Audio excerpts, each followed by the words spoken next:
शरद पूर्णिमा अश्विन मास की पूर्णिमा को कहा जाता है।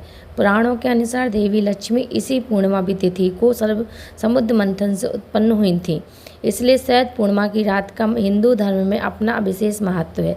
इस रात में चंद्रमा अपने 16 कलाओं से पूर्ण होकर आकाश से अमृत वर्षा करता है और वैभव की देवी लक्ष्मी अपने पति श्री हरि के साथ पृथ्वी लोक पर भ्रमण करने आती हैं। लक्ष्मी विष्णु के स्वागत में इस रात को कैसे पूजा करें और शरद पूर्णिमा की कथा जानें। जय श्री विष्णु। शरद पूर्णिमा की कथा। पूर्णिमा के व्रत का सनातन धर्म में बहुत महत्व है।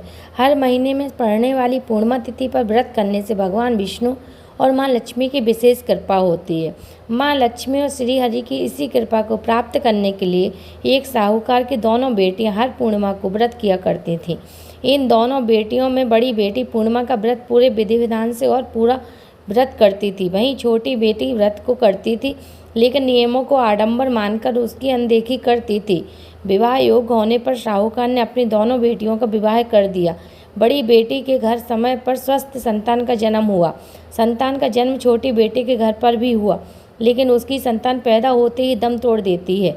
2-3 बार ऐसा होने पर उसने एक ब्राह्मण को बुलाकर अपनी व्यथा कही और धार्मिक उपाय पूछा। उसकी सारी बातें सुनकर और कुछ प्रश्न पूछने के बाद ब्राह्मण ने उससे कहा कि तुम पूर्णिमा का अधूरा व्रत करती हो, इस कारण तुम्हारा व्रत फलित नहीं होता और तुम्हें अधूरे व्रत का दोष लगता है। ब्राह्मण की बात सुनकर छोटी बेटी ने पूर्णिमा का व्रत पूरे विधि विधान से करने का निर्णय लिया, लेकिन पूर्णिमा आने से पहले ही उसने एक बेटे को जन्म दिया। जन्म लेते ही बेटी की मृत्यु हो गई। इस पर उसने अपने बेटे का शव को एक पीढ़े पर रख दिया और ऊपर से एक कपड़ा इस तरह ढक दिया कि किसी को पता न चले। फिर उसने अपनी बड़ी बहन को बुलाया और बैठने के लिए वही पीढ़ा दे दिया।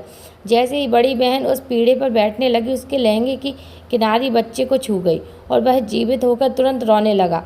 इस पर बड़ी बहन पहले तो डर गई, फिर छोटी बहन पर क्रोधित होकर उसे डांटने लगी कि क्या तुम मुझ पर बच्चे की हत्या का दोष और कलंक लगाना चाहती हो? मेरे बैठने से यह बच्चा मर जाता तो? इस पर छोटी बहन ने उत्तर दिया, यह बच्चा मरा हुआ तो पहले ही था दीदी, तुम्हारे तप और स्पर्श के कारण तो यह जीवित हो गया है। पूर्णिमा के दिन जो तुम व्रत और तप करती हो उसके कारण तुम दिव्य तेज से परिपूर्ण और पवित्र हो गई हो।